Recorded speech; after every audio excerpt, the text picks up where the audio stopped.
Hi అందరికీ welcome back to my channel. ఈరోజు మా సార్ వాళ్ళ ఫ్రెండ్ వేరుశనగకాయలు తెచ్చారండి. చెట్టుతో సహా కోసుకొచ్చేసారు. మా ఇంట్లో వాళ్ళందరికీ ఇవంటే చాలా చాలా ఇష్టం. వీటిని ఉడకపెట్టి తింటే చాలా టేస్ట్గా ఉంటుందండి. తర్వాత వీటిని కడాయిలో వేసి వేపిన చాలా టేస్ట్గా ఉంటాయి. ఊరికే సరదాగా వీడియో తీయాలనిపించిందండి. వేరుశనగకాయలను తీస్తూ వాటిని తర్వాత వాష్ చేసి మా సార్కి చాలా ఇంట్రెస్ట్గా చేస్తారండి. కాయల్లో వాటర్ వేసి బాగా వాష్ చేయాలండి.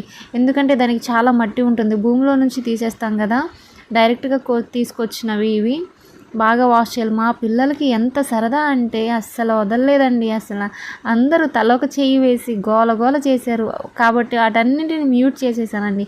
వాష్ చేసేటప్పుడు కొన్ని చోట్ల మాత్రం సైలెంట్గా ఉంది, అక్కడ మాత్రం మ్యూట్ చేయకుండా పెట్టానండి. చాలా క్లియర్గా వచ్చే వరకు మా సార్ వాష్ చేయడం జరిగింది. మా వైపు ఇప్పుడు వేరుశనగకాయల పండే సీజన్ అండి. ఎక్కువగా మాకు ఇక్కడ దొరుకుతూ ఉంటాయి. సో మేము తీసుకొని ఇట్లా నీట్గా చేసుకొని వాడుకుంటామండి. వీడియోని లైక్ చేసి సబ్స్క్రైబ్ చేయండి friends. Thank you so much for watching.